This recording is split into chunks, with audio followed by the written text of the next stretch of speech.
আসসালামু আলাইকুম ওয়া রাহমাতুল্লাহি ওয়া বারাকাতুহু। ইন্নাল হামদালিল্লাহি কুল্লাহ ওয়াসসালাতু ওয়াসসালামু আলা রাসূলিল্লাহ আল্লাযী লা নাবিয়্যা বা'দাহু ওয়া আলা আলিহি ওয়া সাহবিহি আম্মা বাদ।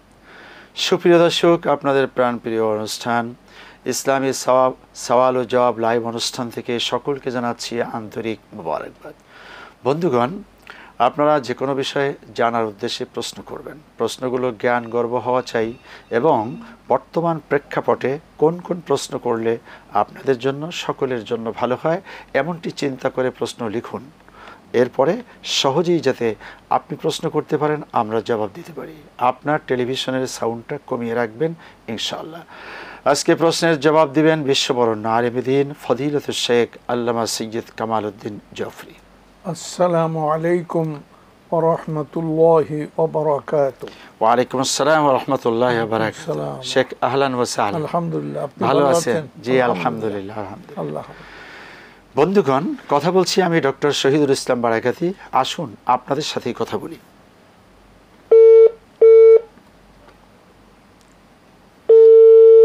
দুঃখিত, সংযোগটি বিচ্ছিন্ন হয়েছে। আসসালামু আলাইকুম। আসসালামু আলাইকুম শেখ। বন্যা দুর্গত বহু মানুষ, তারা সাপে কামড়েও মারা গেছে, আবার কিছু মানুষ তো ভেসেই গেল। এদেরকে কি শহীদ বলা ঠিক আছে না ঠিক নেই?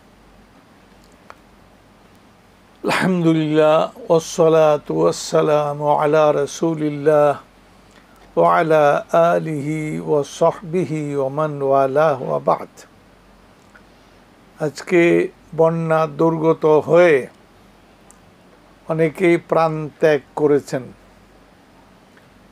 এই যে বন্যা দুর্গত হয়ে মানুষ মারা যায়, এদেরকে শহীদ তো শহীদের হুকুম হবে, মানে শহীদের মর্যাদা পাবে, তাই বলে শহীদ ঘোষণা দেয়া যাবে না, তার নামের আগে শহীদ লেখা যাবে না। এটা সে শাহাদাতের মর্যাদা আল্লাহ তাআলার কাছে পাবে ইনশাআল্লাহ। এই যে কথাটা আছে যে গাছের থেকে পড়ে মরে গেলে, আগুনে পুড়ে মরে গেলে, সাপে কামড়ে মরে গেলে, অ্যাক্সিডেন্টে মরে গেলে শহীদ, আর হলো আল্লাহর পথে এলাই কালিমাতুল্লাহর জন্য যারা শাহাদাত বরণ করে, পার্থক্যটা কি? হ্যাঁ, ওরা এলাই কালিমাতুল্লাহর জন্য সারা যারা মৃত্যুবরণ করে তারা শহীদ, তাদেরকে ঘোষিত শহীদ বলা যাবে।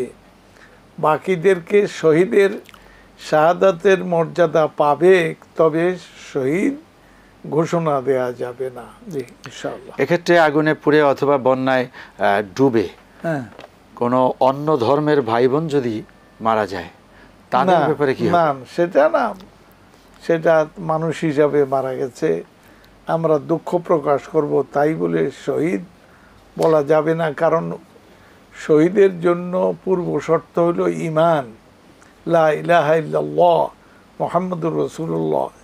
এটা যতক্ষণ পর্যন্ত কেউ স্বীকৃতি না দেবে, স্বীকার না করবে তার মৃত্যুকে, এটা বলা যাবে না যে সে শহীদ হয়েছে। জি শুকরান, জাযাকুমুল্লাহ। আসসালামু আলাইকুম ওয়া রাহমাতুল্লাহ। ওয়ালাইকুম আসসালাম। ওয়ালাইকুম আসসালাম। আমি আমি ময়মনসিংহ থেকে বলছি। আমি তাহাজ্জুদের নামাজে কতক্ষণ সময় সূর্য সূর্য সাজে খাওয়ার কতক্ষণ আগে মানে শেষ করতে হয়, বা যদি ওইটুক সময়ের মধ্যে হয় তা কি নামাজ হবে? কোনটুক সময়ের মধ্যে? আর দ্বিতীয় প্রশ্ন হইল যে মৃত ব্যক্তির যদি কোনো দেখি স্বপ্নে যে অনেক সুন্দর কাপড় চুপড় সাদা ইস্ত্রি করা পায়জামা পাঞ্জাবি পরে আসছে, এবং ধরেন আমার স্বামী, তার সাথে আমি রিক্সায় বাইরে গেছি বেড়াইতে, কিন্তু ওই সেই মানে আগের জীবনের মতন মোটা তাজা ওরকম, এটা কি স্বপ্নটা কি? সকালবেলা আমি দেখেছি ফজর নামাজ পড়ার পর। এটার কি কোনো আছে? আচ্ছা, আপনার দুটি প্রশ্ন। কয়েকদিন আগে আবার দেখেছি যে আমাকে সেমাই রান্না করতে বলতেছে, এই এই সেমাইটা রান্না করো। তো উনি আবার খুব মিষ্টি করা খাইতো। তা বলে তাই তুমি তো আবার কম মিষ্টি দাও, কড়া মিষ্টি করে রান্না। এই সেপ্টেম্বরের 1 তারিখে উনার 7ম মৃত্যুবার্ষিকী গেল। এই পরপর 2 দিনই স্বপ্ন দেখলাম। এখন এটা কি এই যে সেমাই রানতে বললে এটা কি করবো? এটা কি রান্না কি গরিব মিষ্টিদের খাওয়াইতে দেবো, আমরা খাওয়াই দেবো না কিছু দাম খরচ করবো? আচ্ছা ঠিক আছে, জবাব শুনুন। আসসালামু আলাইকুম। ওয়ালাইকুম আসসালাম ওয়া রাহমাতুল্লাহ। জি, জি একজন মোহতারামা প্রশ্ন করেছেন যে তাহাজ্জুদের সালাত সুবহে সাদেকের কতক্ষণ পূর্ব পর্যন্ত পড়া যাবে? আলহামদুলিল্লাহ والصلاة والسلام على رسول الله وعلى آله وصحبه ومن والاه وبعد أقول وبالله التوفيق মানে সুবহে সাদেকের কতক্ষণ পূর্বে পর্যন্ত পড়া যাবে? সুবে সাদেক যখন তুলু হলো তার আগ পর্যন্ত এটা সময়। কাজে আপনি যদি চিহ্নিত করতে পারেন যে সুবে সাদেক এখন হয়ে যাচ্ছে, আপনি আপনার নামাজ বন্ধ করে দিবেন। জি, বর্তমান দুনিয়াতে হলো চিরস্থায়ী ক্যালেন্ডার আছে, গুগল আমাদেরকে বলে দেয় যে আজকে ফজর হলো এতটায়, ঠিক ফজর সুবহে সাদেক হলে ফজর হয় আর ফজরের আগ পর্যন্তই পড়া যাবে। আপনি এটাই ওই সময় সুবহে সাদেকের দিকে আপনি তো আর তাকিয়ে থাকবেন না, পূর্ব গগন উদ্ভাসিত আলো এটা আপনি দেখবেন না। আপনি আশেপাশে যারা আছে আপনার ছেলে মেয়ে নাতি এদেরকে বলেন গুগলে দেখো তো আজকে ফজর কততে শুরু হবে, ওই যে যততে শুরু হবে তার আগ পর্যন্তই পড়তে পারবেন। জি শেখ, দ্বিতীয় প্রশ্ন হলো মৃত ব্যক্তিকে স্বপ্নযোগে দেখেছেন, সুন্দর জামা পায়জামা পরে আসছেন, আবার আরেকবার দেখলেন যে এসে বলতেছেন তুমি সেমাই রান্না করো বেশি মিষ্টি দিয়ে। তো এখন এই সেমাই রান্না করতে বললো, এটার রহস্য কি? আবার যদি তাকে সুন্দর পায়জামা পাঞ্জাবিতে দেখা গেল, এটার অর্থ কি? এটার অর্থ হলো সে ভালো মর্যাদায় আছে, আল্লাহ তাকে মাশাআল্লাহ ভালো মর্যাদা সম্পন্ন করেছেন। আমিন। এখন সে খাবার বা যে যে খাবার তৈরি করতে বলেছে এটা করেন, এটা করে গরিব মিসকিনদের মধ্যে এতিমদের মধ্যে বিলিয়ে দেন, এটা ভালো। শুকরান জাযাকুমুল্লাহ। আসসালামু আলাইকুম ওয়া রাহমাতুল্লাহ। আসসালাম। হ্যালো, ওয়ালাইকুম আসসালাম ওয়া রাহমাতুল্লাহি ওয়া বারাকাতুহু। স্যার আমি বামেরহাট থেকে নীলা বলছিলাম। জি বলুন। যে আমার একটা প্রশ্ন হচ্ছে যে আমার একদিন হচ্ছে ফজরের নামাজ ছুটে গেছিল। তো ফজরের নামাজ ছুটে যাওয়ার পরে আমি এটা জোহরের সাথে আদায় করবো, কিন্তু জোহরের আগে সম্ভবত আমার আমার মানে মান্থলি পিরিয়ড যেটা হয় সেটা শুরু হয়ে গেছে। এখন আমি এটা বুঝতে পারিনি, আমি যেহেতু দেখতে পাই না সেহেতু আমি এটা বুঝতে পারিনি যে আমার এটা শুরু হয়ে গেছে কিনা। তারপর নামাজ পড়ে ফেলেছি, মানে ওই ফজরের কাজাটাও পড়েছি এবং জোহরের নামাজও পড়েছি। পড়ার পরে তারপরে আমি বুঝতে পারছি যে আমার এটা শুরু হয়ে গেছে। তো এখন এই অবস্থায় কি যে নামাজটাই পড়েছে এটা কি আপনাকে পুনরায় পড়তে হবে কিনা একটু আমাকে জানাবেন। আর কোনো প্রশ্ন আছে? জি না। ওকে, আপনি শুনুন। ফজরের সালাত ছুটে গেছে, জি এটা তিনি পড়ছেন জোহরের আগ দিয়ে, এইটা পড়েই আবার জোহর পড়ছেন, এরপরে উনি কনফার্ম হয়েছে যে ওনার পিরিয়ড হয়ে গেছে, এখন কি করবেন? মানে পিরিয়ড হয়েছে এটা কি ইয়ের পরে, মানে নামাজের পরে কনফার্ম হয়েছে? নামাজের পরে কনফার্ম, সুতরাং তখন থেকেই কনফার্ম, এর আগে ধরার কোনো হুকুম নাই। যে এর পূর্বে যে ফজর পড়েছে জোহর পড়েছে এটা আল্লাহ কবুল করেন ইনশাআল্লাহ। জি, ফি আমানিল্লাহ। আসসালামু আলাইকুম।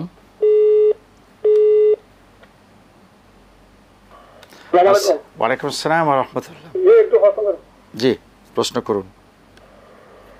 ওয়ালাইকুম আসসালাম। জি আমি আনামা মিজানুর রহমান ঢাকা থেকে বলছি। জি জি বলুন। সাহেবের কাছে আমার একটা ডিজিটাল জিজ্ঞাসা হলো, এই যে কবর জিয়ারতে, কবর যে আমরা জিয়ারত করি, এই কবর জিয়ারতের নিয়মটা, পূর্ণাঙ্গ নিয়মটা এটা কি ধরনের? কেউ বলছে এই সূরা পড়া যাবে না, কেউ বলছে ওই সূরা পড়া যাবে না, এগুলো আর কি। আর আমার সম্পূর্ণ একটা প্রশ্ন হইলো যে মানুষ বেদে, ধরুন আমি মহানবী সাল্লাল্লাহু আলাইহি ওয়াসাল্লামের কবর জিয়ারত করতেছি, আবু বকর, ওমর, ওসমান, আলী, ওনাদের আমাদের গাউস কুতুব যারা আছে, আমাদের যারা ন্যায়পরায়ণ শাসক আছে তাদের বাজার আছে, আবার ওই যে সাধারণ কবরস্থান আছে ওই পাশ দিয়ে হাঁটতেছি, তো হাঁটা অবস্থা, ব্যায়াম করা অবস্থায় সেখানে কবরবাসীদের জন্য কিভাবে দোয়া করব, কি দিয়ে শুরু করব, ভিতরে কি পড়বো, মোনাজাত কিভাবে করব, খোলা অবস্থায়, ওইটা হলো কবরস্থানের চতুর্দিকে যে হাঁটাহাঁটি করি, বড় বড় কবরস্থান আছে তো। জি, যাই হোক, এখন একটু তাড়াহুড়া আছে তো এই কারণে কথা ঠিক মতো বলতে পারি নাই। আসসালামু আলাইকুম। আচ্ছা ঠিক আছে, তাড়াহুড়া করে শুনে যান। জি, মানে হলো আনামা মিজানুর রহমান সাহেব জানতে চেয়েছেন যে কবর জিয়ারতের সঠিক নিয়মটি কি, বিভিন্ন জনের থেকে বিভিন্ন শুনেন। কবর জিয়ারতের, কবরের কাছে গিয়া তাকে সালাম দিতে হবে, আসসালামু আলাইকা বা আসসালামু আলাইকুম ইয়া আহলাল কুবুর। এই যদি বহু বচন হয়, কয়েকজন হয়, ইয়া আহলাল কুবুর, তো আসসালামু আলাইকা ইয়া আহলাল কুবুর কবর, এক বচন হলে ঠিক এক বচনই। তো এইভাবে সালাম দিলেই আলহামদুলিল্লাহ হয়ে যাবে। আপনি যদি উজু করে থাকেন বেশি ভালো, উজু না করলেও উজু করা শর্ত না, যদি উজুতে থাকেন তাইলে ভালো ভালো আলহামদুলিল্লাহ। এর পাশাপাশি সূরা ইখলাস 3 বার, এরপরে সূরা ফালাক নাস পড়ে দোয়া। যদি আপনি সূরা ইখলাস 3 বার পড়েন, তারপরে সূরা ফাতিহা পড়েন, এগুলি পড়েন তো ভালো, নিষেধ নাই। যে ওখানে দাঁড়িয়ে হাত উঁচু করে দোয়া না, ওইখানে কবরস্থানে কোনো হাত উঁচু করে দোয়া করার কথা না, কারণ এরকম কথা, এরকম হাত তুললে মনে হবে যে কবরওয়ালাদের কাছে আমি মোনাজাত করছি, তাদের কাছে চাইছি, এই জন্য এরকম না করা উচিত। জি, রাসূল কারীম সাল্লাল্লাহু আলাইহি ওয়াসাল্লামের মাকবারা, আবু বকর, ওমর রাদিয়াল্লাহু তাআলা আনহুমা, পাশাপাশি আরও বড় কোনো গোরস্থানের আশেপাশ দিয়ে যদি উনি হাঁটেন, ব্যায়াম করেন, সেই অবস্থাতে তাদের জন্য কিভাবে দোয়া করবেন বা কিভাবে? তিনি সালাম দিলেই হবে, আসসালামু আলাইকুম ইয়া আহলাল কুবুর, এই কবরওয়ালারা, কবরবাসীরা, আপনাদের প্রতি আল্লাহর পক্ষ থেকে শান্তি, এই সালাম দেই যথেষ্ট আলহামদুলিল্লাহ। বলেন। আর যদি আপনি লম্বা দিতে করতেন তাইলে সূরা, যে কোনো সূরা ফাতিহা পড়েন, যে কোনো সূরা পড়েন, এই সূরা দুরূদ শরীফ পড়েন, এর সওয়াব এবং নূর আল্লাহ তাআলার কাছে বলবেন যে আল্লাহ এই কবরবাসীদের আত্মার জন্য আমি পড়লাম, এটা আমি পৌঁছে দিন। জি, আনামা মিজানুর রহমান সাহেব শুনতে পেরেছেন, বিষয়টাকে জটিল করার কিছু নেই। কোনো কোনো গোরস্থানে অনেক দোয়া কালেমা লেখা থাকে, আর এই লেখাটা দেখে দেখে কেউ কেউ পড়ে, কিন্তু আর এক জায়গায় লেখা নেই, সেখানে আপনি দেখতেও পারলেন না, পড়তেও পারলেন না, এ নিয়ে হতাশার কিছু নেই। আপনি যতটুকু পারেন, সালাম তো শেখ বলছেন, আসসালামু আলাইকুম ইয়া আহলাল কুবুর ইয়া আহলাদ দিয়ার, এটাও আছে, আনতুম সালাফুনা ওয়া নাহনু লাহিকুন। এরপরে আপনি আপনার মতো করে দোয়া করেন, হাঁটতেছেন, চলতেছেন, সালাম দেন, তাসবিহ পাঠ করুন। আসসালামু আলাইকুম ওয়া রাহমাতুল্লাহ। ওয়ালাইকুম আসসালাম। আসসালামু ভাইয়া, আমি মগবাজার থেকে মনির আক্তার বলছি। জি প্লিজ। আমার 3টা প্রশ্ন। আমার প্রথম প্রশ্ন হচ্ছে, আসরের 4 রাকাত, মানে ফরজের আগে 4 রাকাত এবং মাগরিবের ফরজের আগে 2 রাকাত সুন্নত এবং এশার 4 রাকাত সুন্নত, এই নামাজগুলো কি, সালাতগুলো কি ছেড়ে দিয়ে পড়া যাবে না রেগুলার হিসাবে পড়তে হবে? এটা আমার একটা প্রশ্ন। আরেকটা হচ্ছে যে, আমি অবশ্য এতদিন শুনিনি, এখন শুনছি যে ফজরের 2 রাকাত সুন্নতের পরে নাকি কিছুক্ষণ রেস্ট নিয়ে, মানে এমন কিছু করে তারপরে কিছুক্ষণ রেস্ট নিয়ে তারপরে ফরজ 2 রাকাত পড়তে হয়। এটা একটু বলবেন। আরেকটা হচ্ছে যে আমি মনে করেন একটা সূরার 10টা আয়াত দিয়ে পড়বো, তো মাঝখানে আপনার 7টা আয়াত পড়লাম, তারপর আমি বিসমিল্লাহ বা আউযুবিল্লাহ কিছু বললাম না, কিন্তু হঠাৎ করে আমার বিসমিল্লাহটা মনে এসে গেল, আমি বলে ফেললাম। এতে কি আমার সালাতের কোনো প্রবলেম হলো? এইটা শেষেরটা আবার একটু বলেন তো, শেষে কি হলো? শেষে হচ্ছে আপনার মনে করেন আমি একটা 10 আয়াতের এক সালাত পড়ছি 10 আয়াত দিয়ে, সেই আয়াতের ভিতরে মনে করেন আমি 7টা বা 5টা আয়াত পড়লাম, বাকি আয়াতটা আর দ্বিতীয় রাকাতে পড়বো। তখন যদি আমি ওই আয়াতের থেকে মনে করেন আর কি মনে সূরা ইয়াসিন দিয়ে পড়ছি, তখন কি আমি আবার আউযুবিল্লাহ বা বিসমিল্লাহ এরকম যদি বলে ফেলি, বিসমিল্লাহির রহমানির রহিম বলে বাকি অংশটুকু পড়লাম, ইন্না জাআলনাহু ফি এরকম করে বলে ফেললাম, যদি এরকম হয় তাহলে কি আমার সালাতে কোনো ইয়ে হয়, অসুবিধা হয়, সালাতে কি হয়? ধৈর্য ধারণ করুন, জবাব শুনুন। জি, আসরের পূর্বে 4 রাকাত সুন্নাহ, মাগরিবের পূর্বে 2 রাকাত, এশার পূর্বে 4 রাকাত, এটা কি জরুরি কি জরুরি না? না, এটা জরুরি না, এটা ওয়াজিব নয়, এটা নবী সাল্লাল্লাহু আলাইহি ওয়াসাল্লাম জোর দেন নেই, এটা ইখতিয়ার, আপনার ইখতিয়ারে আপনি পড়তে পারেন, সওয়াব পাবেন, না পড়লে গুনাহ নাই। জি, ফজরের সুন্নাতের পরে একটু রেস্ট নিয়ে তারপরে ফজরের ফরজ পড়বে, এই রেস্ট নেওয়া কি জরুরি? না, এটা জরুরি না। জি, আচ্ছা, উনি চিন্তা করছেন কোনো একটা জায়গা থেকে 10খানা আয়াত পড়বেন, তার ভিতরে 7 আয়াত পড়বেন প্রথম রাকাতে, 3 আয়াত পড়বেন দ্বিতীয় রাকাতে। তো ভুল ক্রমে উনি এই সিরিয়াল রক্ষা করতে পারলেন না, এতে কি নামাজের কোনো ক্ষতি হবে? কোনো অসুবিধা হয়নি। জি, আচ্ছা বোন, আশা রাখি বুঝতে পেরেছেন। ওইখানে দ্বিতীয় রাকাতে যে আবার আউযুবিল্লাহ বিসমিল্লাহ পড়তে হবে কিনা শেখ? হ্যাঁ, দ্বিতীয় রাকাতে তিনি যখন আবার সূরা পড়বেন তখন আউযুবিল্লাহ, ঠিক আছে, ওটা সূরার সঙ্গেই, সূরা যদি শুরু থেকে পড়েন তাহলে আউযুবিল্লাহ পড়বেন, আর যদি শুরু থেকে না পড়েন তাহলে আউযুবিল্লাহ দরকার নেই, বিসমিল্লাহ যথেষ্ট। দ্বিতীয় রাকাতে এটা লাগবেই না শেখ। জি, আচ্ছা, জি। আসসালামু আলাইকুম ওয়া রাহমাতুল্লাহ। ওয়ালাইকুম আসসালাম ওয়া রাহমাতুল্লাহ। আমি হরিপুর সাগর থেকে মোহাম্মদ কফিলউদ্দিন।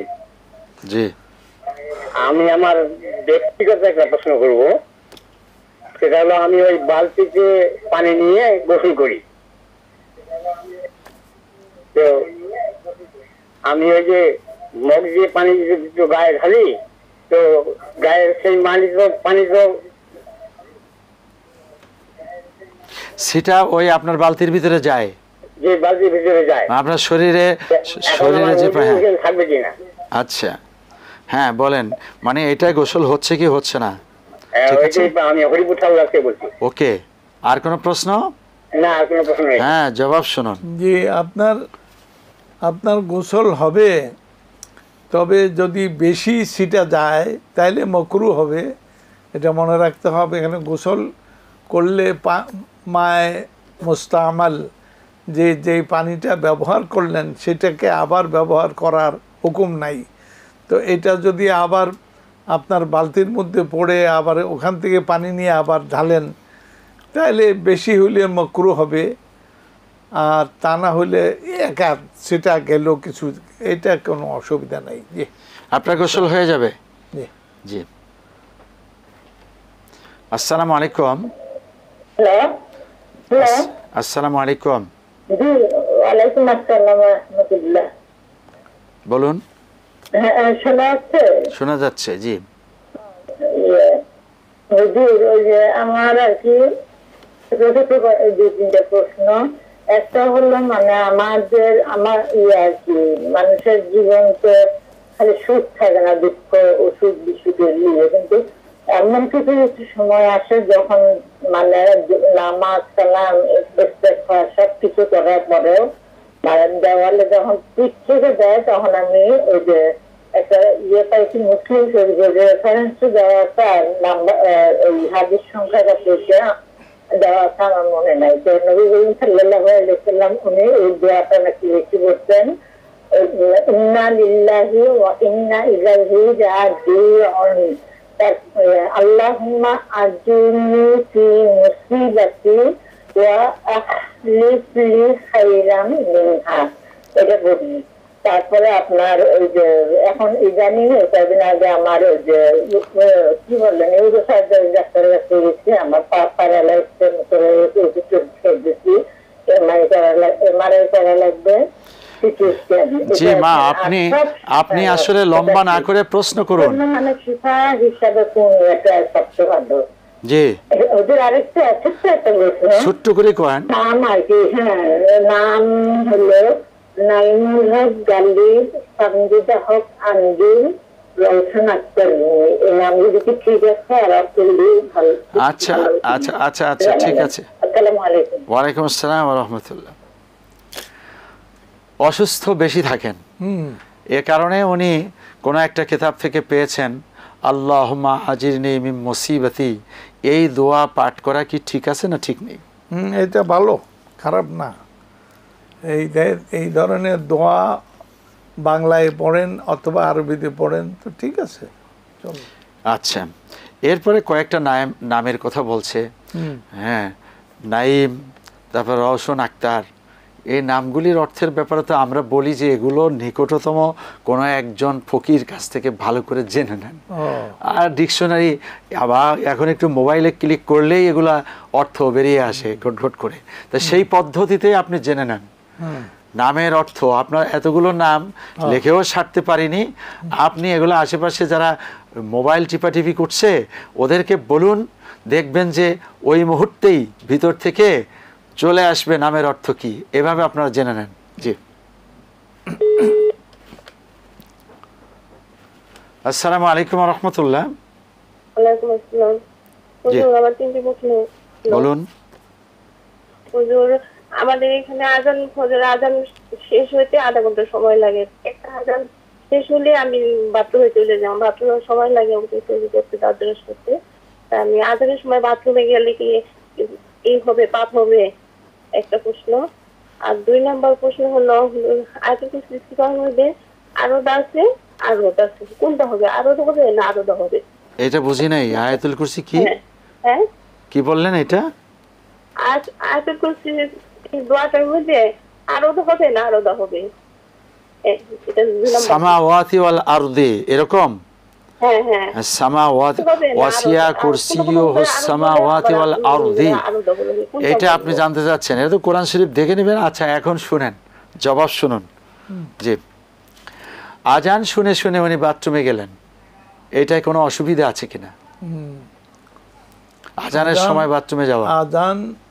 আজান শোনা অবস্থায় বাথরুমে যাওয়াটা ঠিক না, কারণ আজানের জবাব দিবে, তা আপনি বাথরুমে গিয়ে যে জবাব দিবেন না, বরং আল্লাহর জিকির, কোরআন তেলাওয়াত বা দোয়া যাই করেন ওই বাথরুমে ঢোকার আগে, ঢোকার পরে আর কোনো এগুলি নাই।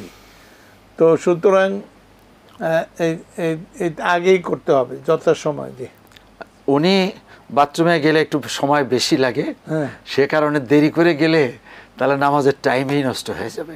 এ কারণে উনি যখনই আজান শুনেন তখনই উঠে উনি বাথরুমে না, ঠিক আছে, আজান শেষ হওয়ার পরে বাথরুমে যাবেন। আজান, আর যদি এমন কোনো অবস্থা হয় যে জরুরি অবস্থা, যে না গিয়ে উপায় নাই, তখন গেলে যাবেন, এটা অসুবিধা নাই। জি জি, আর একটা জানতে চেয়েছে যে আয়াতুল কুরসির মধ্যে ওয়াসিয়া কুরসিয়ুহুস সামাওয়াতি ওয়াল আরদি, উনি বলতেছেন আরদি হবে না আরদা হবে? এটা তো লেখাই আছে আরদি। ও, এটা আরদা হবে, আল আরদা, আস সামাওয়াতি ওয়াল আরদা। ওয়াসিয়া শেখ এখানে ওয়াসিয়া কুরসিয়ুহুস সামাওয়াতি ওয়াল আরদি। হ্যাঁ জি, না, ওয়াসিয়া কুরসিয়ুস সামাওয়াতি ওয়াল আরদা। না না শেখ, না, ওয়াসিয়া তো ফেল, ওয়াসিয়া ফেল, আর এটা মফুল হইল, মফুল বিহি, এটা হইল আল আরদ। সুতরাং এক বচন, আর সামাওয়াত বহু বচন। ঠিক আছে, শুকরান। আসসালামু আলাইকুম ওয়া রাহমাতুল্লাহ। ওয়ালাইকুম আসসালাম। জি স্যার, আমি প্রশ্ন করতে চাচ্ছি। হ্যাঁ, প্রশ্ন করুন। জি, প্রশ্ন করুন ভাই। আসসালামু আলাইকুম। ওয়ালাইকুম আসসালাম ওয়া রাহমাতুল্লাহ। আসসালামু আলাইকুম। ওয়ালাইকুম আসসালাম, আমরা শুনতে পাচ্ছি। হ্যাঁ, জি স্যার, আমার প্রশ্ন হচ্ছে যে সূরা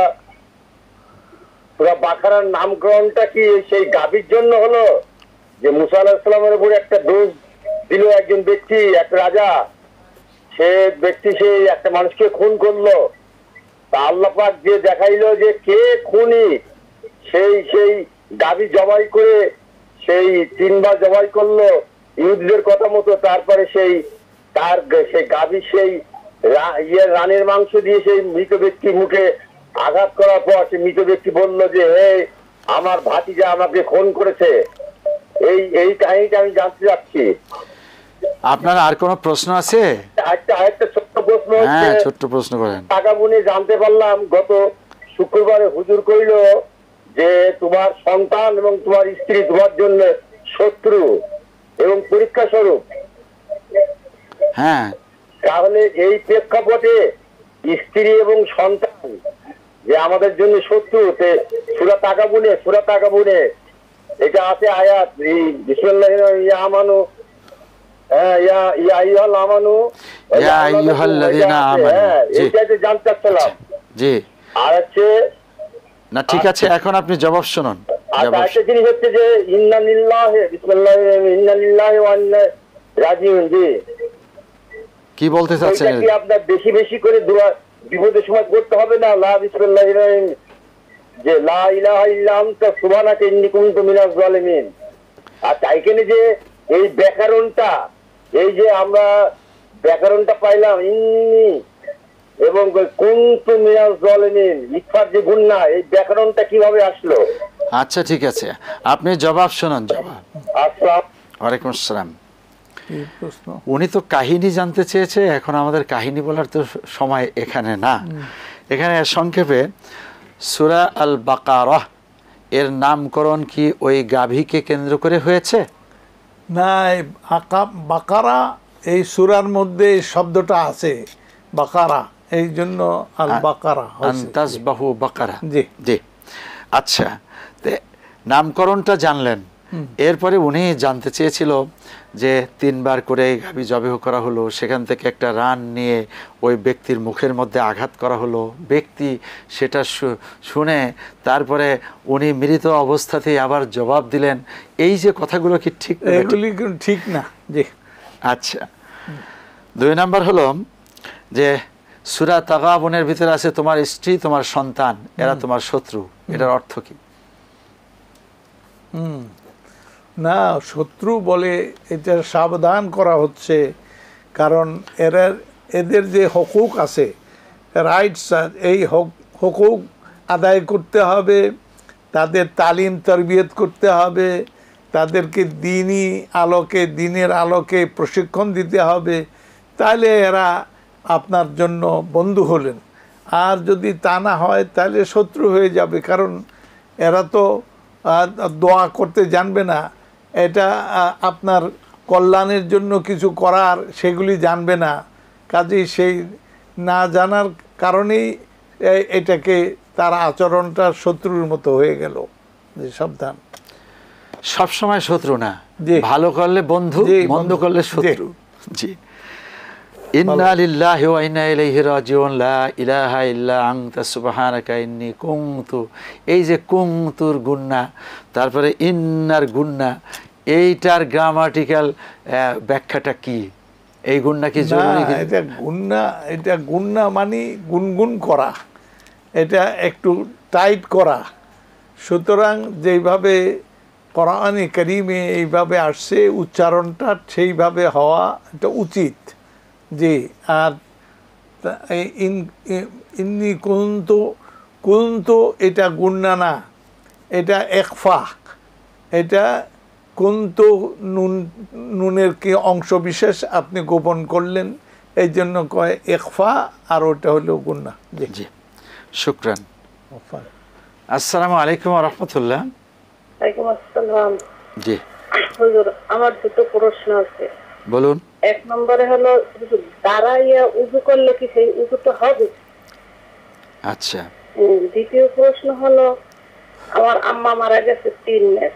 আজকে রাত্রে আমি হুজুর স্বপ্নে দেখছি আমার আম্মা হাইটে আসতেছে, কিন্তু 2-3টা মহিষ মানে তারে মানে ই করতে আছে, দাওয়া করতে আছে, এইটা আমি কি দেখলাম যেন আমার আম্মার জন্য কি করতে হবে। আচ্ছা বলুন, আর কোনো প্রশ্ন? আল্লাহ শেষ প্রশ্ন। জবাব শুনুন, দাঁড়িয়ে অজু করলে হবে কিনা? অজু করার সিস্টেম হলো বসে বসে, একটা নবী সাল্লাল্লাহু আলাইহি ওয়াসাল্লাম বসে বসে নামাজ অজু করতেন। এরপরে এমন অবস্থা যে পানি এত উপরে এর আগে পাওয়া যায় না, দাঁড়ানো অবস্থায় পানি পাওয়া যায়, তখন বাধ্যবাধকতার কারণে অসুবিধা নাই। এটা যদিও সুন্নত আদায় হলো না, তারপরেও এটা নিষেধ না, আপনি অজু করবেন। আমাদের দেশে বাথরুমগুলিতে অথবা বিভিন্ন জায়গায় যে ট্যাপ লাগানো আছে, এই ট্যাপগুলি আসলে বসে বসে অজু করতে গেলে ম্যাক্সিমাম বাসা বাড়িতে তাহলে শরীর ভিজে যাবে, নষ্ট হবে এইসব জায়গায়। আর মসজিদে হয়তো অজুখানায় এখানে বসার জন্য যে সুব্যবস্থা আছে ওখানে বসবে। আচ্ছা, উনি স্বপ্নযোগে দেখেছেন ওনার আম্মা মারা গেছেন 3 মাস আগে, তো আম্মাকে এই রাত্রিতে স্বপ্ন দেখলেন যে উনি হেঁটে হেঁটে আসতেছেন আর 3টি মহিষ তাকে তাড়া করছে। এর অর্থ কি? না, এই মহিষ তাড়া করছে এই জন্য এটার সঙ্গে তার মুদ্রার সঙ্গে এটা মিলিয়ে ফেলা উচিত না। তারপরও আপনি কিছু সদকা করবেন, যেহেতু মহিষ তাড়া করেছে, এরপরে আবার মার ব্যাপার, সুতরাং আপনি সাদাকা করবেন, নিয়ত করবেন যে মায় সওয়াব পাক এবং মহিষ তাড়া করছে, এর মধ্যে কোনো অসুবিধা থাকলে তা আল্লাহ তাআলা দূরীভূত করে দেন। জি আমিন আমিন। জি, বেশি করে নফল নামাজ পড়ুন। জি। আসসালামু আলাইকুম ওয়া রাহমাতুল্লাহ। ওয়ালাইকুম আসসালাম। হ্যালো। ওয়ালাইকুম আসসালাম। আসসালামু আলাইকুম হুজুর। ওয়ালাইকুম আসসালাম। জি, আমাদের এই সময় যে রোজার সময় যে আমাদের পিরিয়ড হয়, সেই বাড়তি রোজা দিয়ে আমরা আবার করি, তো এরকম কি যে এখন পিরিয়ড হইলে এই বাড়তি রোজা, এখন পিরিয়ড হইলে তো নামাজ পড়তে হবে না, এই নামাজ পড়তে হবে? আর জি বলুন। আর যে আমরা 10-15 বছর যে নামাজ 10-15 বছর বয়সে যে আগে নামাজ পড়লে সেই কাজা নামাজগুলি কি পড়তে হবে? আচ্ছা, আপনার যেহেতু কথা ভেঙে ভেঙে আসছে, দুটি অনুমান ভিত্তিক বুঝে নিয়েছি, এখন আপনি জবাব শুনুন। জি, রোজা যেগুলো নফল রোজা, আইয়ামে 20 অথবা সোম বৃহস্পতি, এ জাতীয় রোজা রাখতে গিয়ে ওনার পিরিয়ড হয়ে গিয়েছে, এমত অবস্থাতে এই রোজা কি পরে রাখতে হবে? না, যেদিন পিরিয়ড হয়েছে, মানে রোজা শুরু করেছেন, মাঝখানে পিরিয়ড হয়েছে, এটা রোজা পরে রাখতে হবে। আর বাকিগুলোর কোনো হুকুম নাই যে রাখতেই হবে। জি, পিরিয়ডকালীন যে নামাজগুলো ছুটে যায় তাকে আদায় করতে হবে। হ্যাঁ, নামাজ ছুটে মানে পিরিয়ডকালীন যে নামাজ ছুটে যায়, এটা তো ফরজ আপনার উপরে হয় না, কারণ ফরজ হওয়ার জন্য আপনার পবিত্রতা প্রথম শর্ত। আপনি পবিত্র না, সেই জন্য ফরজ হয়নি, এই জন্য এটার কোনো নাম হুকুম পড়তে হবে না, এটা পড়তে হবে এমন কোনো কথা না। জি, আচ্ছা, অতীতে 10 বছর নামাজ পড়েনি, এখন এই নামাজগুলো কিভাবে আদায় করবে? হ্যাঁ, নামাজ তিনি প্রত্যেক নামাজের সঙ্গে আবার ডবল নামাজ পড়ে নেবেন, এইভাবে নিয়ত করে করে করবেন। আর সদকা করবেন, সদকার দ্বারা আল্লাহ তাআলা এটার বিনিময় করে দিবেন ইনশাআল্লাহ। শেখ, এখান থেকে আমরা আমাদের আরো কয়েকবার বলা হয়েছে যে শেখ বিন বাজ রহিমাহুল্লাহ তিনি বলেছেন যে না, ওমরি কাজা বলতে কিছু নেই, আর এই পূর্বের এই নামাজগুলোকে না পড়ে তিনি তওবা করবেন। জি জি, ঠিক আছে। আচ্ছা, আপনি তওবা করবেন, এরপরে এখন থেকে আর যেন ছুটে না, সিদ্ধান্তে অটল থাকবেন। আসসালামু আলাইকুম ওয়া রাহমাতুল্লাহ। ওয়ালাইকুম আসসালাম ওয়া রাহমাতুল্লাহি ওয়া বারাকাতুহু। জি, প্রশ্ন করুন। জি ভাই, প্রশ্ন। হ্যাঁ, আমার প্রশ্ন হলো ভাই, যে যদি কোনো মানুষ আল্লাহর কোনো বান্দা অন্য কোনো বান্দার হক নষ্ট করে এবং তাকে মিথ্যা অপবাদ দেয়, তাহলে হক নষ্ট করে এবং মিথ্যা অপবাদ দেয়, এবং তাহলে যে বান্দার হক এবং অধিকার নষ্ট করেছে সে যদি মাফ না দেয়, তাহলে কি তার জবাব শুনুন। যে বান্দার হক নষ্ট করে, মিথ্যা কথা বলে, মিথ্যা অপবাদ দেয়, এটার পরিণামটা কি? হক নষ্ট করলে এটা তো হক দিতে হবে। এটা কিয়ামতের দিন আপনার নেক আমল তার বিনিময়ে তাকে দেয়া হবে, যার হক নষ্ট করেছেন তাকে দেয়া হবে। নাউজুবিল্লাহ মিন যালিক।